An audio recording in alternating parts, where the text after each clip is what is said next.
Hello প্রিয় শিক্ষার্থী, কেমন আছো তোমরা? আশা করি ভালো আছো আর পড়াশোনা করছো নিয়মিত ভালো মতো। অনেকে খাতা দেখাচ্ছ, অনেকে খাতা পাচ্ছি না। যা হোক, তোমরা চেষ্টা করো ভালো করে পড়াশোনা করার জন্য। ভালো পড়াশোনা করলে আসলে তুমি ভালো মানুষ হতে পারবে। ভালো মানুষ হওয়ার জন্য, তোমার চিন্তা করার জন্য, তোমার মাথাকে ডেভেলপ করার জন্য পড়াশোনা অত্যন্ত গুরুত্বপূর্ণ। পড়াশোনা করলে আহ, সঠিক চিন্তা এবং সুন্দর চিন্তা করা যায়, করা সহজ হয় আর কি। করা যায় না তা না, সহজ হয়। তো আমরা যেটা বলতে চাচ্ছি যে আজকে বলছি যে তুমি ভালো থাকো, ভালো আছো কিনা। এখন আসলে মানুষের ভালো থাকা নির্ভর করে, কিন্তু যদি আমি আমার দিক থেকে বলি তাহলে দুইটা জিনিসের দিক থেকে নির্ভর করে। একটা একটা নির্ভর করে আসলে তোমার শারীরিক দিক, আর একটা তোমার মানসিক। এখন মানসিক ভাবে তুমি যদি সুস্থ না থাকো, মানসিক ভাবে তুমি যদি ভালো না থাকো, তাহলে কিন্তু তোমার শরীর ভালো থাকলেও তুমি ভালো থাকবে না। স্বাভাবিক একটা ঘটনা। আর যদি তোমার শরীর ভালো না থাকে, মন ভালো থাকে, তাইলেও তুমি ভালো থাকবা। তো এই দুইটার কম্বিনেশন কিন্তু আছে, তাই না? শারীরিক দিক এবং মানসিক দিক দুইটার কম্বিনেশনে আমরা ভালো থাকি। তো মানসিক মানসিক ভালো থাকার জন্য আসলে দেহকে খাদ্য দিতে হয় না, শারীরিক ভালো থাকার জন্য খাদ্য দিতে হয়? যেটা বললাম, দুইটাই আসলে একটা অন্যের উপর নির্ভরশীল। এই জন্য খাদ্য, শরীরকে খাদ্য না দিলে মন ভালো থাকবে না, মনও ভালো সমস্যা হবে বিভিন্নভাবে। যাই হোক, আমরা আজকে পড়বো কিন্তু আহ খাদ্য। এটা হচ্ছে চতুর্থ অধ্যায়। তো এখন এই জন্য বারবার বলছি যে খাদ্য শরীর এবং মনকে ভালো ভালো রাখার একটা কম্বিনেশন। কিন্তু খাদ্য খাদ্য ভালো না হলে শরীর ভালো থাকে না। তার মানে আমরা দেখো, সারাদিন যেটা ইনপুট দেব শরীরে, সেটা কিন্তু পাকস্থলীতে যে হজম হয়ে বা বিপাক ক্রিয়া ঘটে, তারপরে সেটা আউটপুট হয়ে যাবে। তো এখন ইনপুট যদি খারাপ হয়, তুমি চিন্তা করো যে ইনপুটটা যদি ফুচকা বা বার্গার, এই হাবিজাবি হাবিজাবি এই জাতীয় খাবার হয়, তাহলে কিন্তু আহ, দেহের পরিপাকতন্ত্র ভালো থাকবে না, সমস্যা হয়ে যাবে। ইনপুট ভালো না হলে আউটপুট ভালো হবে না। তো ব্যাপার হচ্ছে যে আমরা খাবারকে সঠিক সুন্দরভাবে গ্রহণ করব, কিন্তু পুষ্টিকর খাবার, যেটা পুষ্টিকর এবং যেটা ভেজাল মুক্ত, সেই সব খাবার গ্রহণ করব। তো দেখো, আমরা তোমার আহ, এই চতুর্থ অধ্যায় পড়তে গিয়ে তুমি একটু তোমার খাতা কলম বের করো। খাতা কলম বের করলে সঠিক বুঝতে পারবা যে খাদ্যের নিরাপত্তা, খাদ্যের নিরাপত্তার আসলে অনেক গুরুত্ব। খাদ্য যদি নিরাপদ না হয়, খাদ্য যদি বিষ হয়ে যায়, তাহলে তো সেই খাদ্য গ্রহণ করলে তোমার সমস্ত কিছু শেষ হয়ে যাবে, লোকসান হয়ে যাবে, নিজের বডি শেষ হয়ে যাবে। তো যাই হোক, আমরা পড়ায় ফিরবো। তো পড়ায় ফেরার আগে আমি প্রতিনিয়তই ছোট করে একটা গল্প বলার চেষ্টা করি। আজকে বলি, আহ, তোমরা হয়তো পড়ে আসছো এটা।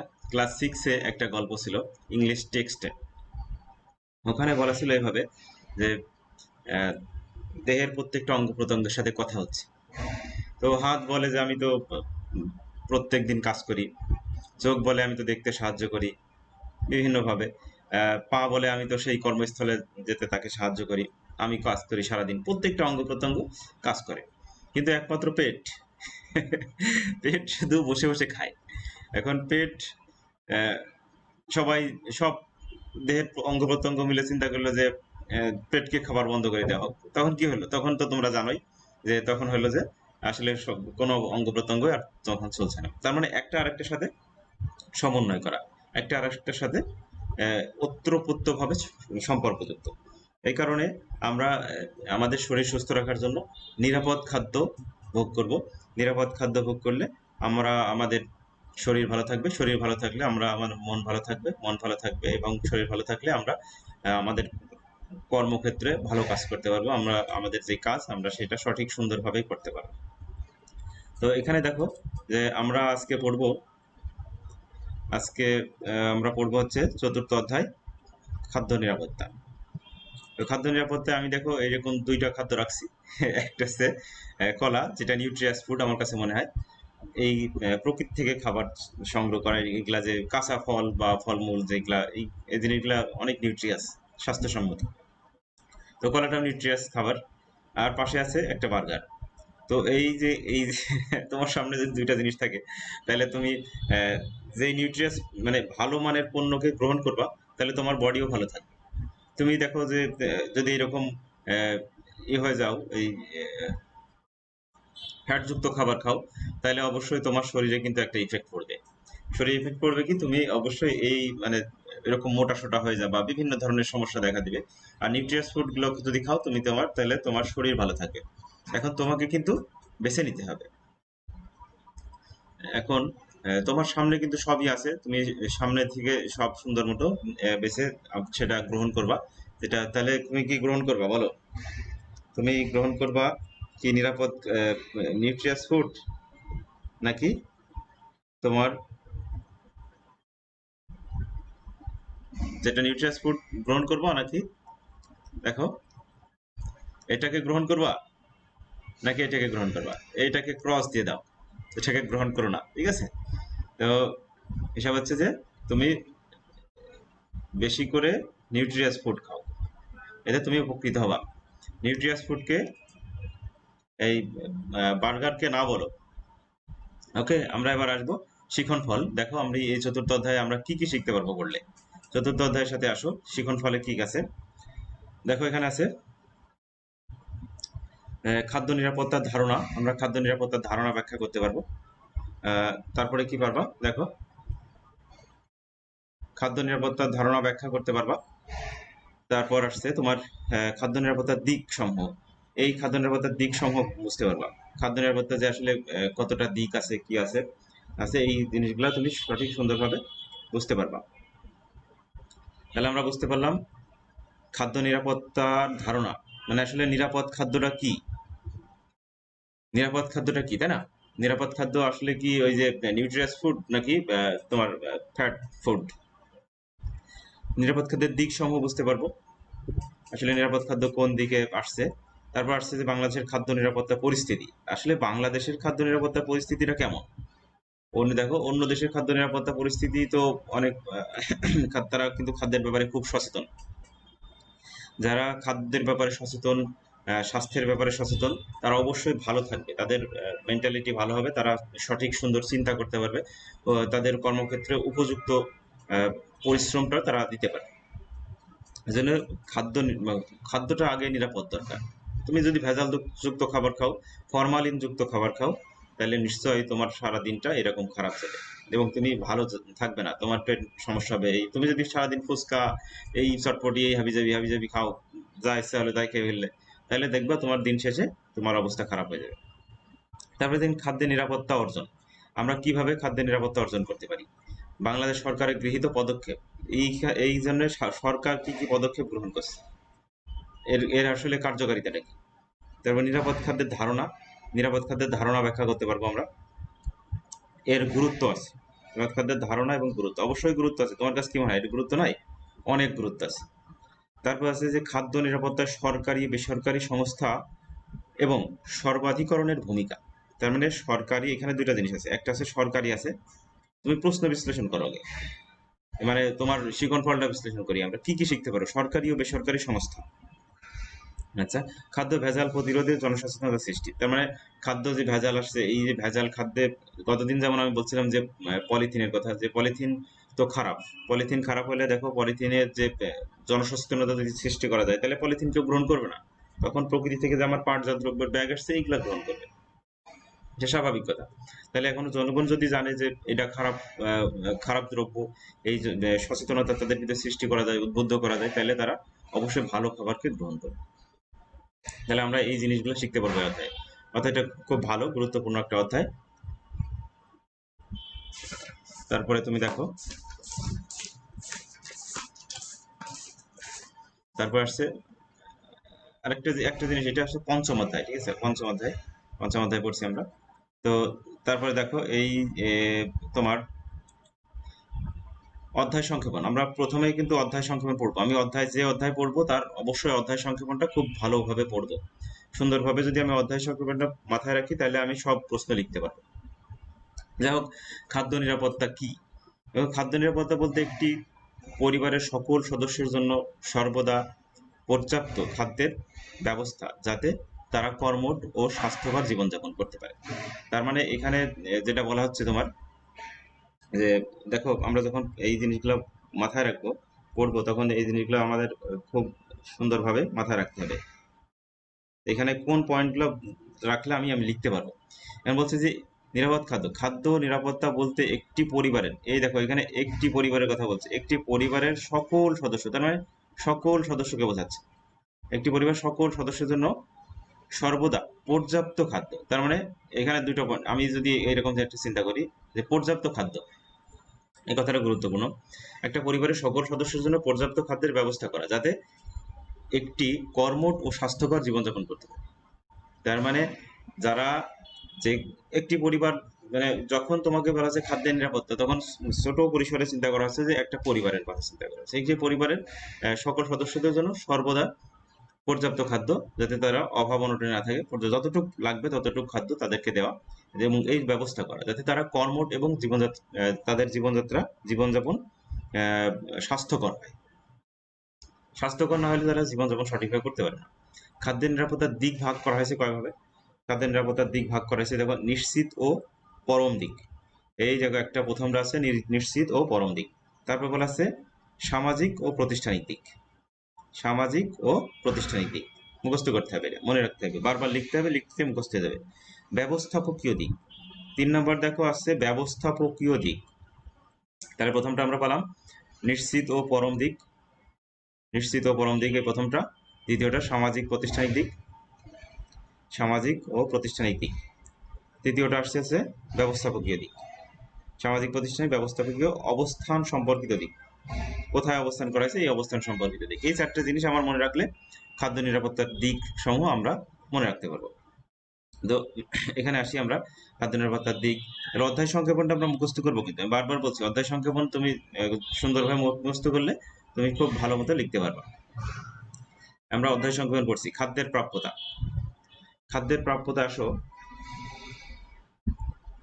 খাদ্যের প্রাপ্যতা যে জিনিস ফার্স্ট টাইমে বলা আছে, খাদ্যের প্রাপ্যতা কি? খাদ্যের এখানে ও আছে, খাদ্যের হবে, ঠিক আছে,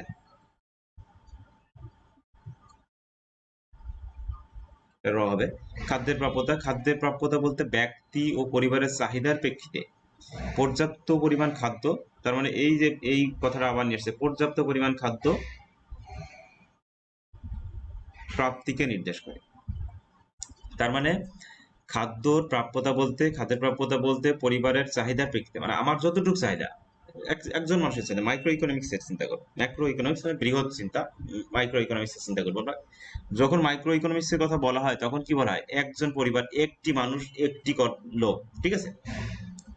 তার মানে এখানে সেই কথাই বলা হচ্ছে যে খাদ্যের প্রাপ্যতা বলতে ব্যক্তি বা পরিবারের চাহিদার প্রেক্ষিতে পর্যাপ্ত খাদ্য এবং প্রাপ্তিকে নির্দেশ করে। পর্যাপ্ত খাদ্য প্রাপ্তিকে নির্দেশ করে। একটি দেশের খাদ্য উৎপাদন কিসের উপর নির্ভর করে? নিট আমদানি। চিন্তা করো এখানে কি কি আছে, নিট আমদানির কথা আছে, বৈদেশিক সাহায্যের কথা আছে, নিট বৈদেশিক বাণিজ্যের কথা আছে, এবং দেশের খাদ্য মজুদের উপর নির্ভর করে।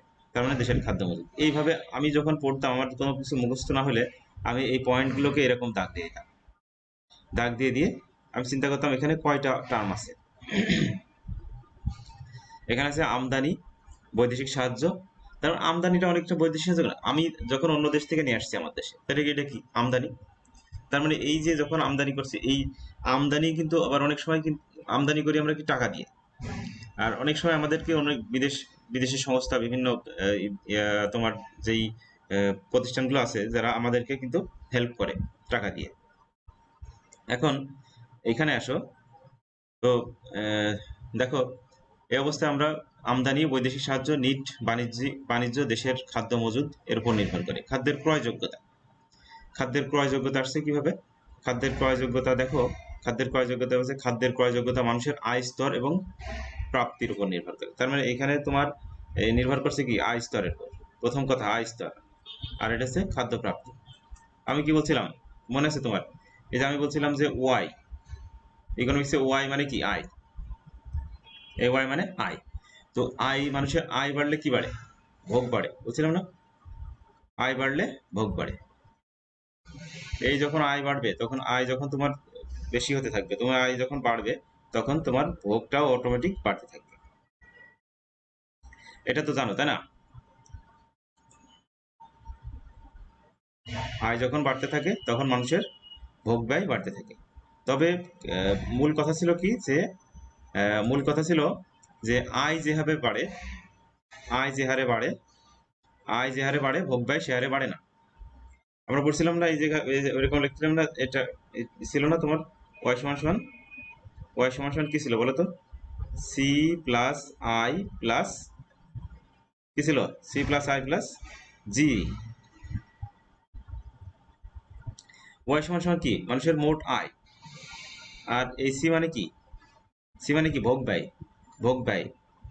আই মানে কি? ইনভেস্ট, বিনিয়োগ ব্যয়। জি মানে কি? Government expenditure. তো তিনটা জিনিস আসছে না? মানুষ যে টাকা আয় করে, টোটাল যে টাকা আয় করে, সেই পুরোপুরি টাকাটা কিন্তু ভোগ করে ফেলে না, ঠিক না? ভোগ করে না, কিছু টাকা ভোগ করে, কিছু টাকা কি বিনিয়োগ করে, বিভিন্ন ক্ষেত্রে বিনিয়োগ করে, আর কিছু টাকা কি করে সে গভর্নমেন্টকে ট্যাক্স দেয়। এই দেখো, ইকুয়াল থাকা মানে কি? কোনো কিছু মাঝখানে ইকুয়াল থাকা মানে এই অংশের যোগফল আর এই অংশের যোগফল কিন্তু টোটাল ইকুয়াল হবে। তার মানে এখানে যদি 100 হয়, অবশ্যই এই ফলাফল এদিকেও আমার 100 হবে। ওকে, ইকুয়াল থাকা মানে সমান।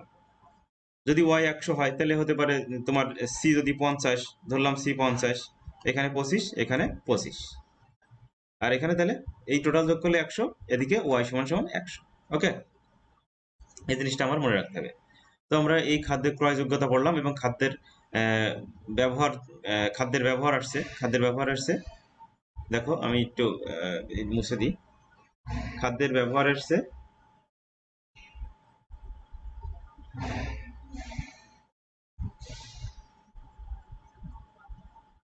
তো আমরা যেটা পড়ছিলাম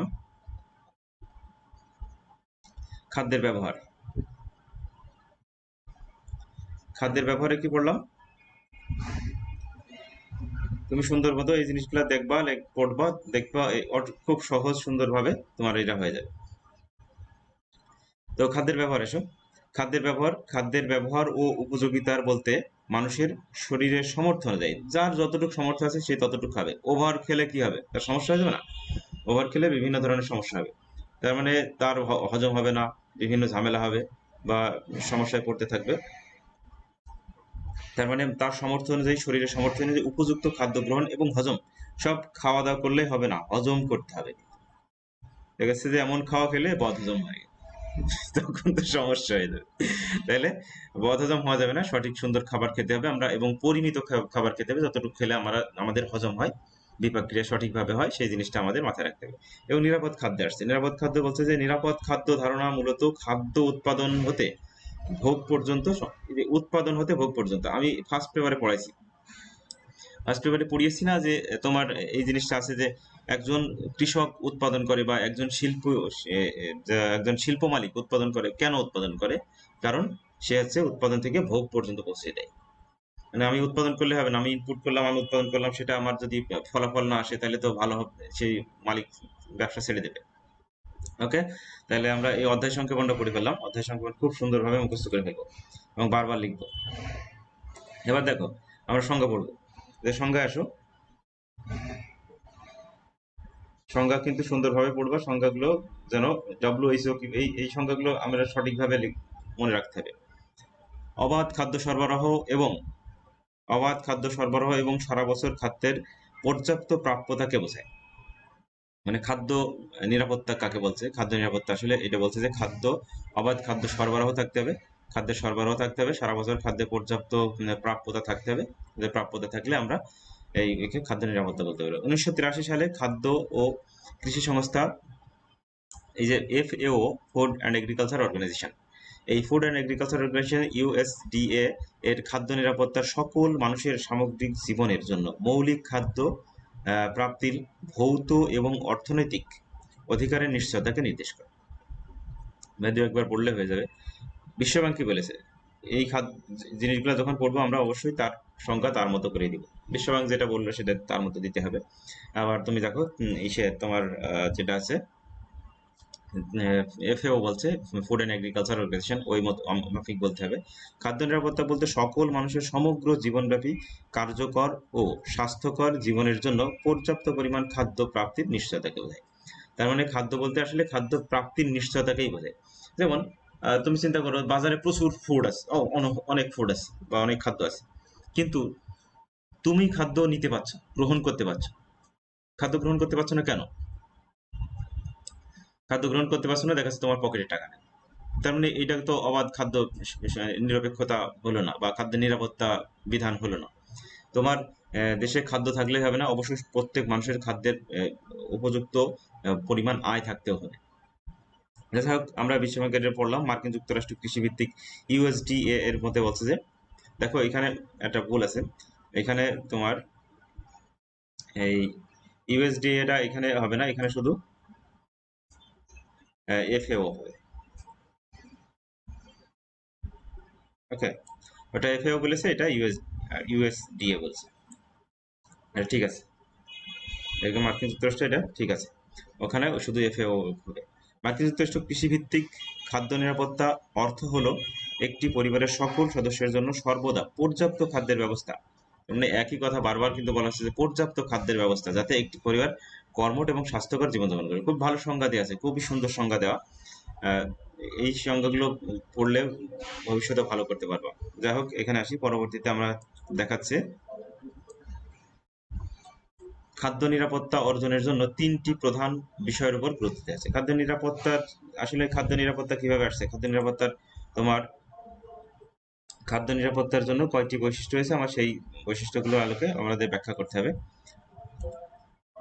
তো বলছে যে খাদ্য নিরাপত্তা অর্জনের জন্য ৩টি প্রধান বিষয়ের উপর গুরুত্ব দেওয়া আছে। কয়টি বিষয়ের উপর গুরুত্ব দেওয়া আছে? ৩টি বিষয়ের উপর গুরুত্ব দেওয়া আছে। এই ৩টি বিষয়গুলো কি কি তুমি বারবার পড়বা এবং খাতায় লিখবা, এতে করে তোমার মনে থাকবে। কোনো কিছু মুখস্থ করতে যাবা না, মুখস্থ করতে করার দরকার নেই, তুমি জেনে রাখো জিনিসটা। তুমি যেমন পত্রিকা পড়ো, বই এইভাবে পড়ো, যাতে তোমার ভুরু এরকম কুচকায় না যায়। বই পড়তে গেলে আমাদের কি হয়, এরকম ভুরু কুচকায় যায়, কিন্তু পত্রিকা পড়লে কি খুব আনন্দ আনন্দ এইভাবে পত্রিকা পড়ার মতো পড়ো, সহজভাবে, সহজ সাবলীল ভাবে তুমি পারবে। দেখো, খাদ্য নিরাপত্তা অর্জন, খাদ্য নিরাপত্তা অর্জনের জন্য ৩টি প্রধান বৈশিষ্ট্যের কথা বলা আছে, ৩টি প্রধান বিষয়ের উপর গুরুত্ব দেওয়া আছে। প্রথমটা হচ্ছে যে একটি পরিবারের গোটা জাতির প্রয়োজনীয় মোট খাদ্যের প্রাপ্য। তার মানে এখানে বললে একটি পরিবার বা গোটা জাতি, তার মানে একটা গোটা জাতি প্রয়োজনীয় খাদ্যের মোট খাদ্যের প্রাপ্যতা।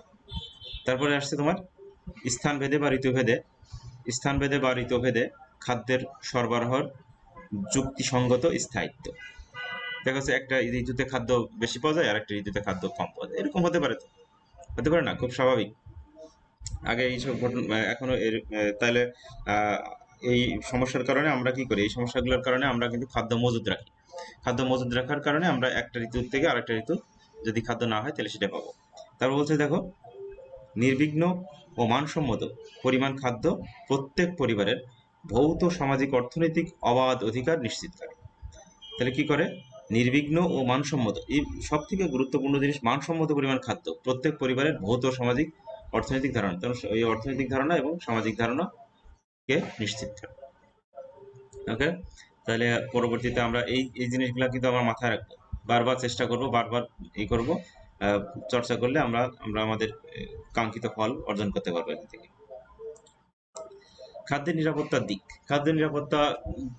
নিরাপদ খাদ্য তুমি যদি না গ্রহণ করো, নিরাপদ খাদ্য গ্রহণ না করলে কিন্তু যেটা আগেই বললাম যে তোমার শরীরের শারীরিক সমস্যা হবে, তুমি মন ভালো থাকবে না, শরীর ও মন কোনোটাই ভালো থাকবে না। আবার কি হবে, তুমি যেখানে কাজ করবে তোমার কর্মদক্ষতা হ্রাস পাবে, বিভিন্নভাবে বিভিন্ন ধরনের সমস্যা দেখা দেবে বিভিন্ন সময়। খাদ্যের নিরাপত্তা এই জন্যই খুব জরুরি।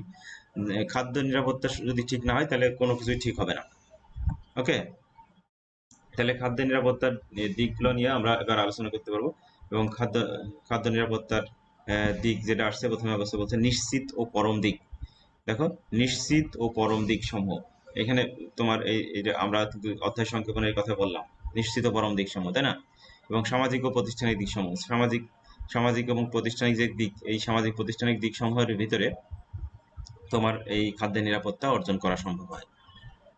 ব্যবস্থাপকীয় দিক সমূহ, ব্যবস্থা, তুমি দেখা যাচ্ছে যে খুব ভালো ফলন হলো জমি, একটা জমিতে মনে করো অনেক ভালো ফসল হয়েছে।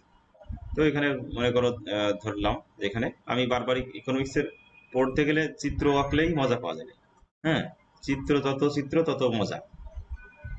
ধরো এখান থেকে একটা ধান ক্ষেত, এই ধান ক্ষেতের খুব সুন্দর ফলন হয়েছে, ভালো ফলন হয়েছে, কিন্তু বিভিন্ন পারিপার্শ্বিক অবস্থার কারণে ধান ঠিকঠাক উঠলো না। যেমন অনেক সময় বৃষ্টি হয়, বৃষ্টি বদলে কৃষির অনেক ঝামেলা করে। এইবার কিন্তু এই যে আমফান ঝড়ে কিন্তু মারাত্মক ক্ষতি হয়েছে, যে ক্ষতি আসলে পোষাবার না। তাহলে এই যে এখান থেকে আমরা যখন এই ধান মাড়াই করা হচ্ছে, মাড়াই করার আগে দেখা যাচ্ছে বৃষ্টিতে ভিজে ধানে কাদামাটি লেগে ধান মানে গন্ধ হয়ে গেছে, বিভিন্ন হতে পারে, এরকম কিন্তু সমস্যা হয়। তাহলে ব্যবস্থা যেন সঠিক সুন্দর হতে হয়, সঠিক সুন্দর থাকে। এবং অব্যবস্থাপীয় দিক সমূহের ভিতরে কিছু কিছু দিক রয়েছে, এই অব্যবস্থাপীয় দিক সমূহ আমরা করে ফেলবো। তোমাদের কাজ হবে তোমরা এই অধ্যায়টা সুন্দর করে শেষ করো। খুব কয়েকটা মাত্র কয়েকটা পেজ এখানে আছে, মনে করো চার চার পাঁচ পেজ, 6 পেজ, এই 6 পেজ 7 পেজ আছে। এগুলা তুমি সুন্দর করে পড়ে ফেলো। এই অধ্যায় থেকে আমি আগামী দিন তোমাদের প্রশ্ন দেখাবো। খাদ্য নিরাপত্তা আমাদের জীবনের সাথে যুক্ত। আমরা যদি ভালো না খাই, আমরা যদি ভালো না বুঝতে শিখি, তাহলে কিন্তু হবে না। এই জন্য তুমি সঠিক সুন্দরভাবে আমরা বিচার করে খাবো, বিচার করে খাবো কি কোনটা, যেটা অবশ্যই ভালো, যেটা ভালো দিক ভালো সেটাই আমরা গ্রহণ করব, এবং খারাপ জিনিসটা আমরা বর্জন করব। তো সেটা বলছিলাম যে আমরা যেন এই যে নিউট্রিয়াস ফুড, এইরকম এই বার্গার টার্গার, এই ঝামেলাপূর্ণ খাবার আমরা যেন না খাই। না খেলে আমরা আমরা যেন এই তোমার এই ফুডকেই যেটা প্রকৃতি থেকে আসা এই খাবারগুলোকে গ্রহণ করি, তাহলে ভালো হবে। সুস্থ থাকো, ভালো থাকো। আগামী দিন এই অধ্যায় শেষ করতে পারবা তোমরা, আমার বিশ্বাস। খুব ছোট একটা অধ্যায়, সুন্দর করে পড়লেই শেষ হয়ে যাবে। তোমরা এই অধ্যায়টা সুন্দর করে পড়ো। আর আগামীকালকে আমরা এইখান থেকে কোন ধরনের প্রশ্ন আসছে, কোন ধরনের প্রশ্ন বোর্ডগুলোতে বারবার আসছে, আমরা সেটা নিয়ে রিসার্চ করব। আর এখানে যেহেতু 10টা অধ্যায় আছে, সেহেতু প্রত্যেকটা অধ্যায় থেকেই তোমার কিন্তু একটা করে প্রশ্ন থাকবে। এখান থেকে প্রশ্ন থাকবে, প্রত্যেক বোর্ডে কি ধরনের প্রশ্ন আছে এই জিনিসগুলো নিয়ে আমরা রিসার্চ হবে আগামী দিন। ভালো থাকো, সুস্থ থাকো। তোমরা যদি তোমাদের হোমওয়ার্ক হবে এই অধ্যায়টা পুরোপুরি শেষ করা, সুন্দর মতো রিডিং পড়ে এবং অধ্যায় সংখ্যাটা মুখস্থ করে অধ্যায় সংখ্যাটা লিখে দেখাও। আর আর কাজ হবে হচ্ছে 19 সাল এবং 18 সালে কি প্রশ্ন পড়েছে, এই প্রশ্নটা তুমি একবার থেকে দুইবার দেখো, উত্তর নিজে তৈরি করার চেষ্টা করো। যদি না পারো, আমি আগামী দিন প্রশ্নের এই উত্তর রেডি করে দেবো, তোমরা আগামী দিন পড়বা। ভালো থাকো, আল্লাহ হাফেজ।